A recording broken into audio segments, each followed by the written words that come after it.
साथियों, हमारे परिवर्तन यात्रा के प्रमुख प्रभारी जो है मोतीलाल जी ने बताया, भारतीय जनता पार्टी छत्तीसगढ़ प्रदेश की 2 परिवर्तन यात्राएं हमारी निकली। पहली परिवर्तन यात्रा 12 सितंबर को मां दंतेश्वरी का आशीर्वाद लेकर के पूजा अर्चना करके दंतेवाड़ा से प्रारंभ हुई है। उसमें करीब 45 विधानसभा क्षेत्र को हम कवर करेंगे और दूसरी यात्रा कल 15 तारीख को स्वर्गीय कुमार दिलीप सिंह जूदेव की जन्मभूमि, उनकी कर्मभूमि सुदूर जसपुर अंचल से मां खुड़िया रानी का आशीर्वाद लेकर के बालाजी मंदिर में पूजा अर्चना करके कल ये जसपुर से यात्रा प्रारंभ हुई हमारी। आज हम कुनकुरी में पहुंचे हैं। करीब 40 विधानसभा क्षेत्रों को यह यात्रा कवर करेगी। 1300 किलोमीटर यह जो यात्रा है जिसमें हम लोग चल रहे हैं वो सफर करेगी और दोनों यात्रा छत्तीसगढ़ प्रदेश के करीब 85 विधानसभा क्षेत्रों से होकर के गुजरेगी। इन दोनों यात्राओं का संगम प्रदेश की न्यायधानी बिलासपुर में होगा 28 सितंबर को, और 28 सितंबर को दोनों यात्राओं के समापन के अवसर पर एक बड़ी और विशाल जनसभा होगी और उस समापन सभा में देश के माननीय प्रधानमंत्री श्री नरेंद्र मोदी जी विशेष रूप से बिलासपुर में उपस्थित रहेंगे। अब यात्रा का हमारा हेतु क्या है? हमने यात्रा निकाला क्यों? 2003 में भी हमारी परिवर्तन यात्रा जसपुर से प्रारंभ हुई थी। प्रमोद महाजन जी उसका शुभारंभ करने आए थे। दिलीप सिंह जूदेव जी उस यात्रा का नेतृत्व कर रहे थे। आज 20 साल बाद 2023 में भी हमारी यात्रा जसपुर से प्रारंभ हुई है। यात्रा का जो हेतु है, छत्तीसगढ़ प्रदेश में पिछले 4.25 साल से श्री भूपेश बघेल जी के नेतृत्व में कांग्रेस की सरकार चल रही है। ये जो सरकार है वो अपने पथ से विमुख हो गई, वो अपने रास्ते से भटक गई है। उन्होंने जनता से झूठे जन घोषणा पत्रों में वादे किए। आज छत्तीसगढ़ प्रदेश घोटालों का प्रदेश बन गया है। नित नए किस्म के घोटाले छत्तीसगढ़ में इस भूपेश सरकार में हो रहे हैं। आज पूरे छत्तीसगढ़ में जिस प्रकार के घोटाले हो रहे हैं, कोयला घोटाला, राशन घोटाला, जमीन घोटाला, शराब घोटाला, पीएससी में घोटाला, गौठान में घोटाला, गोबर में घोटाला, ये प्रदेश का नाम जो है वो घोटालों के रूप में पूरे देश में इनकी ख्याति मिल गई। चंदेल जी, अभी आपने कहा जी, और ये पैसा है किसका? ये लोक धन है, जनता का पैसा है। और ये घोटालों का पैसा सीधा 10 जनपद में जा रहा है, कांग्रेस के हाईकमान को जा रहा है। हम भूपेश बघेल जी से परिवर्तन यात्रा के माध्यम से पूछना चाहते हैं कि अब तक कितनी राशि किन किन प्रदेशों के चुनाव में कांग्रेस हाईकमान को भेजा गया है छत्तीसगढ़ से, और किस मत का पैसा है वो? भूपेश बघेल जी को, जनता को जवाब देना चाहिए। दूसरी बात, विषय बहुत से, छत्तीसगढ़ में नित नए किस्म के अपराध हो रहे हैं। प्रतिदिन हम जब सवेरे का अखबार उठाते हैं तो रोज हत्या, डकैती, बलात्कार, फिरौती, चेन स्कैनिंग, चाकूबाजी, गोली चलना और साइबर क्राइम, ये महादेव ऐप जिसके तार जो है दुबई से और श्रीलंका से जुड़े हुए हैं, इतना बड़ा सट्टा बाजार चल रहा है, वो कांग्रेस के संरक्षण में चल रहा है, कांग्रेस के नेता के संरक्षण में चल रहा है। तो ये जो सारी बातें हैं, आज छत्तीसगढ़ में विकास का काम पूरी तरीके से ठप है। आप किसी भी सरपंच से पूछ लीजिए कुनकुनी ब्लॉक के, जो 15 साल में भारतीय जनता पार्टी की सरकार में विकास हुए गांव गांव में, वो आज एकदम से ठहर गया है। हमारे परिवर्तन यात्रा निकालने का हेतु ये है कि हम यात्रा के माध्यम से अपनी बात को जन जन तक पहुंचाएं और लोगों से परिवर्तन के लिए आह्वान करें। माननीय रामेचार्य जी कुछ बात करेंगे, फिर अपन आप।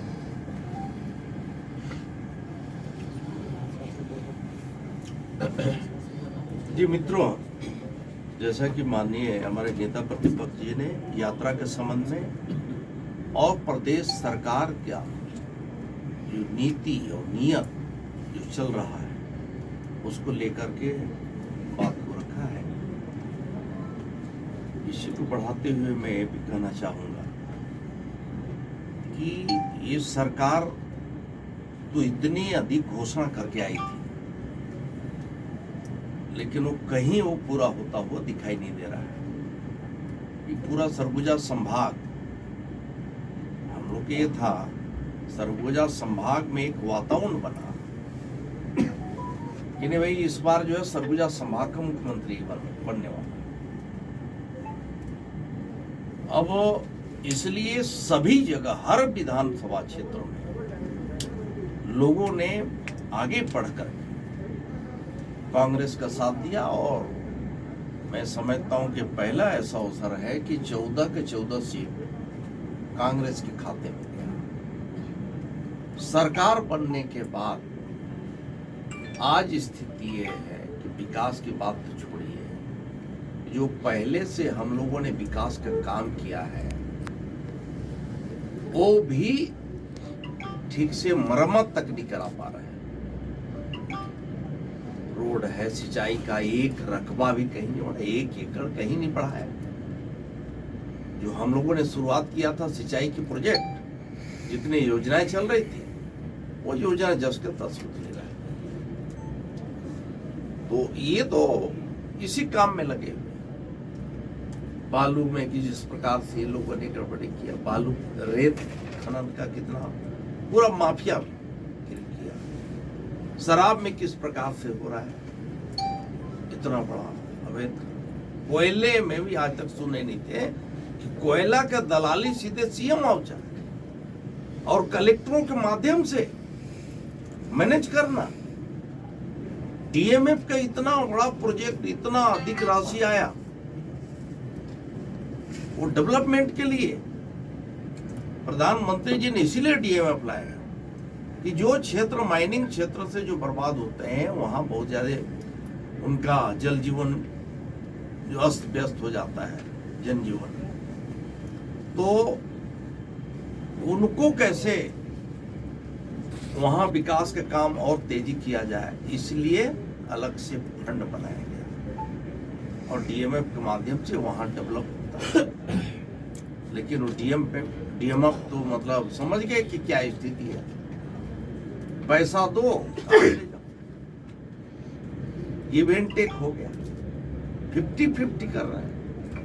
कैंपा प्रोजेक्ट में इतना अधिक पैसा आया, 10,000 करोड़ से ऊपर, 10,000 करोड़ से ऊपर हमारे यहाँ जल जीवन मिशन का आया। प्रधानमंत्री की सोच थी, उन्होंने घोषणा किया लाल किले के प्राचीर से कि हम अब जो है बिजली हम दे दिए, अब हम अगला जो है पानी घरों तक पहुंचाएंगे, आवास बना दिए, बिजली लगा दिए, शौचालय बनवा दिए। लेकिन ये जल जीवन मिशन को जिस प्रकार से सरकार भ्रष्टाचार का, अवैध कमाई का एक जरिया बना लिया, जिसके चलते पूरा प्रोजेक्ट जो है आज जो है अधर में पड़ा हुआ है और बिल्कुल स्तरहीन काम हो रहा है, जिसको कहें घटिया स्तर का काम करके बिलिंग करके निकाल रहे हैं। कोई सुनने वाला देखने वाला नहीं, सब उसी में काम। जितने भी सप्लाई हो रहे हैं सबका स्थिति वैसी है। यहाँ सप्लाई हुआ नहीं, आया नहीं, पेपरों में हो गया। ये चारों तरफ ये भ्रष्टाचार के एक से गले खुल रहे हैं।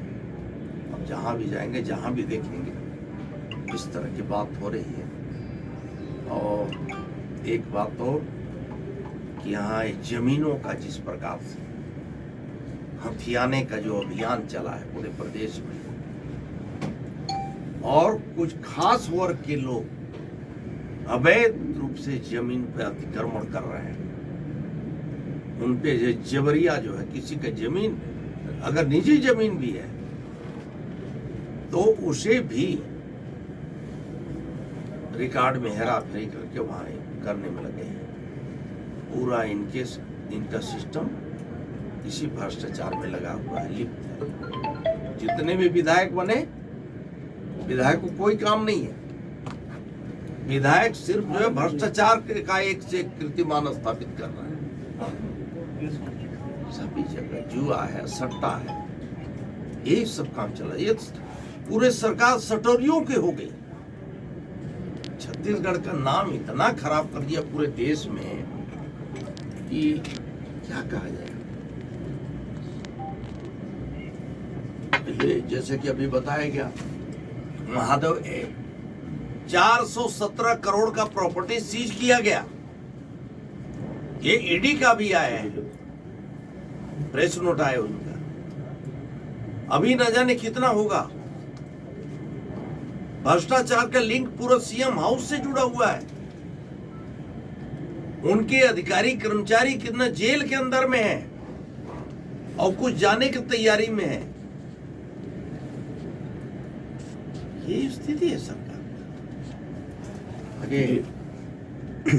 पूरा कांग्रेस ने घोषणा किया था कि हम यहाँ फूड पार्क हम बनाएंगे, इनके लिए प्रोसेसिंग प्लांट लगाएंगे।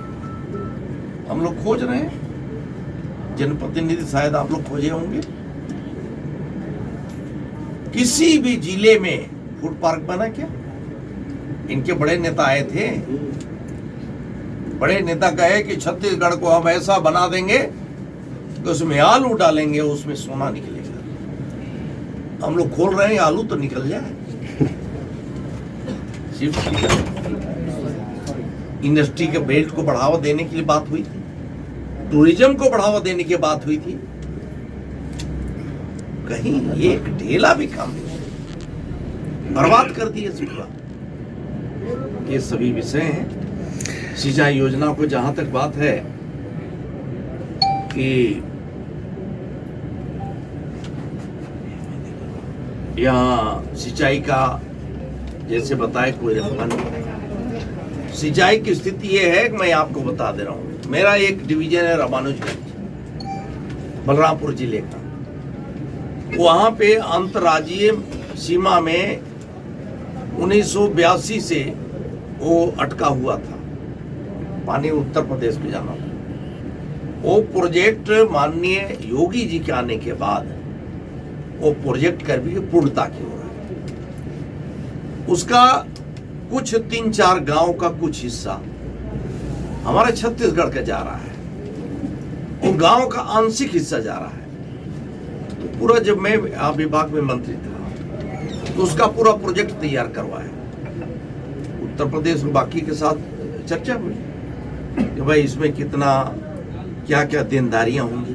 कहीं रोड का पुल बनाना पड़ेगा, स्कूल बनाना पड़ेगा, अस्पताल बनाना पड़ेगा, बाकी चीज कितने लोग की जमीन जा रही है तो उनका मुआवजा कितना होगा। तो वो करीब 70 करोड़ का मुआवजा बना। 70 करोड़ का 70 करोड़ मुआवजा वालों को बटा नहीं, वो 40 करोड़ निकाल लिए। अभी मैं कमिश्नर से बात किया, सेक्रेटरी लोगों से बात किया कि भाई ये 4 साल 5 साल से ही बोल रहा हूं, लेकिन नहीं। मुआवजा का पैसा और बजट का पैसा रामानुजगंज डिवीजन से वो 16 करोड़ रुपए फर्जी लोगों के नाम से बिलिंग करके वो राशि निकाल ली। एक ई का इतना हैसियत है क्या इतना निकाल लेंगे?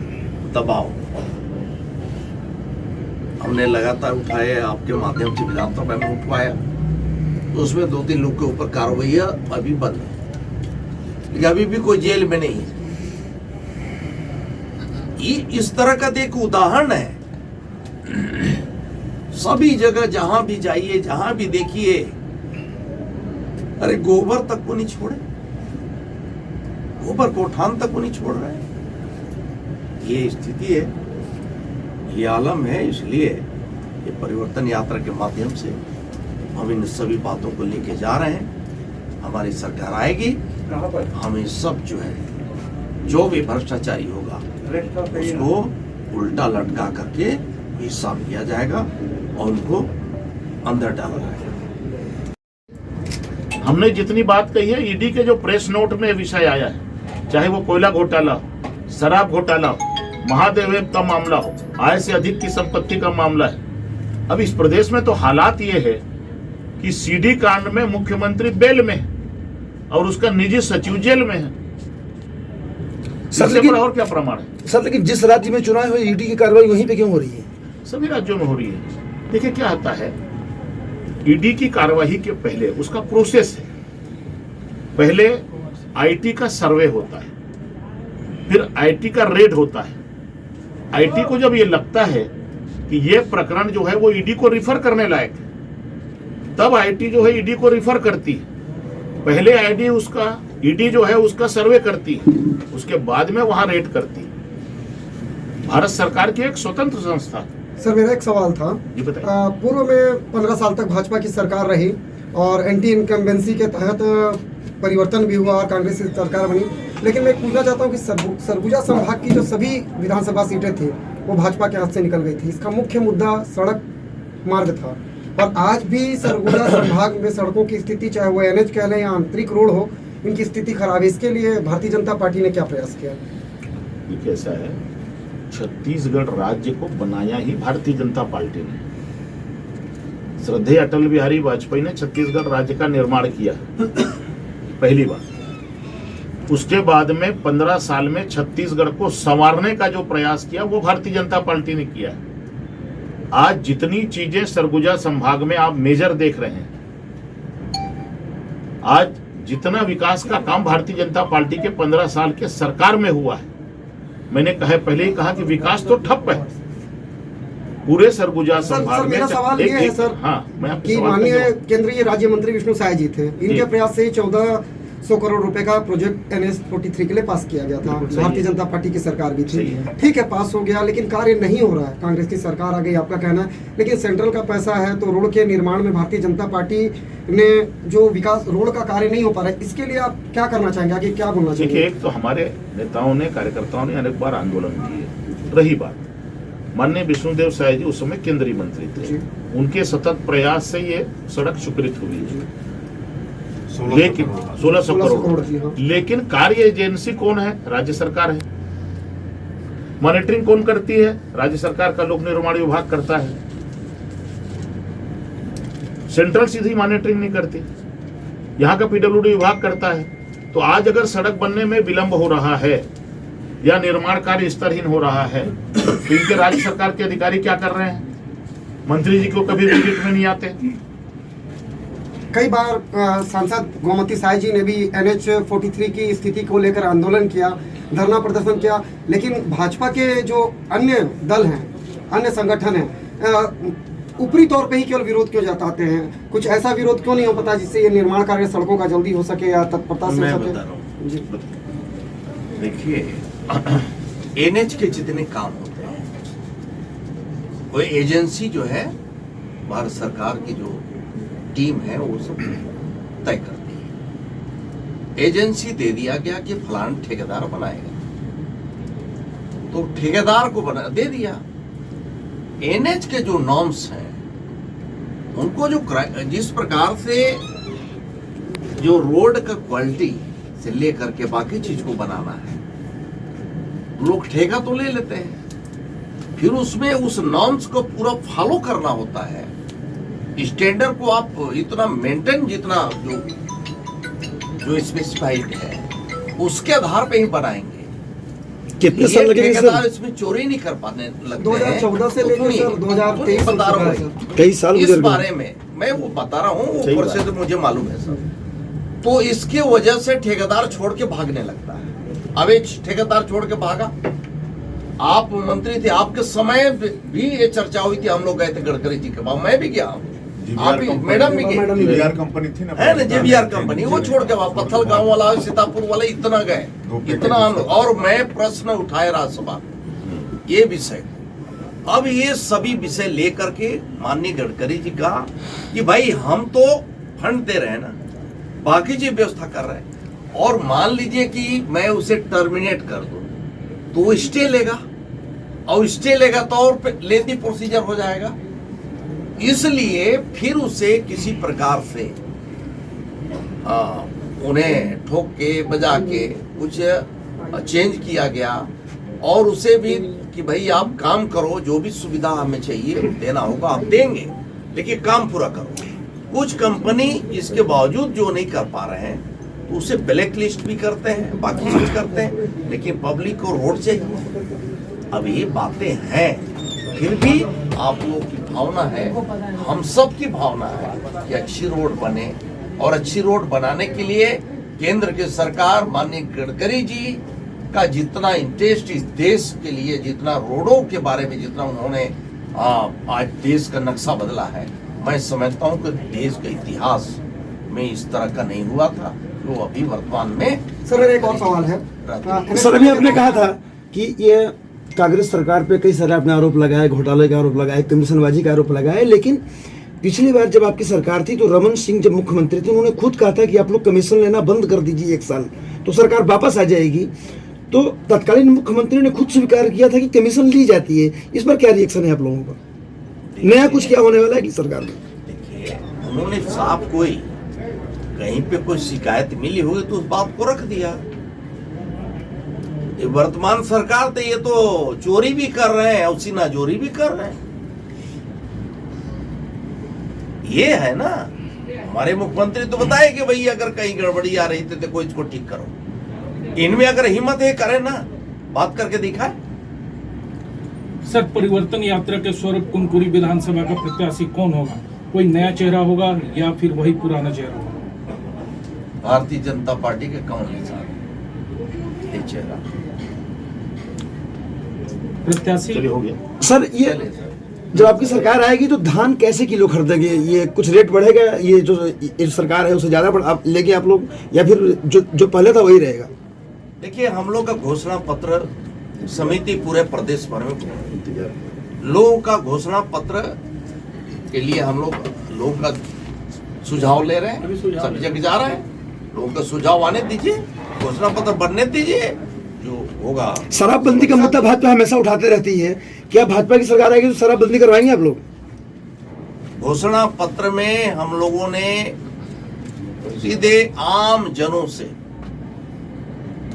उनका सुझाव लेने के लिए हमारे जगह जगह सभी जगह हमारे घोषणा पत्र के जो कमेटी के सदस्य हैं, घोषणा पत्र के मेंबर्स हैं, वो सब जा रहे हैं, ऑनलाइन के माध्यम से भी, बाकी लिखित में भी लोग सुझाव। भाजपा कांग्रेस के फार्मूले को अपना रही है सर? वो सब आने दीजिए, इसके बाद हम लोग क्या करेंगे। बहुत बहुत धन्यवाद। भाजपा कांग्रेस को फार्मूले को अपना रही है, घोषणा उसके पत्र बाद इंतजार करिए थोड़ा।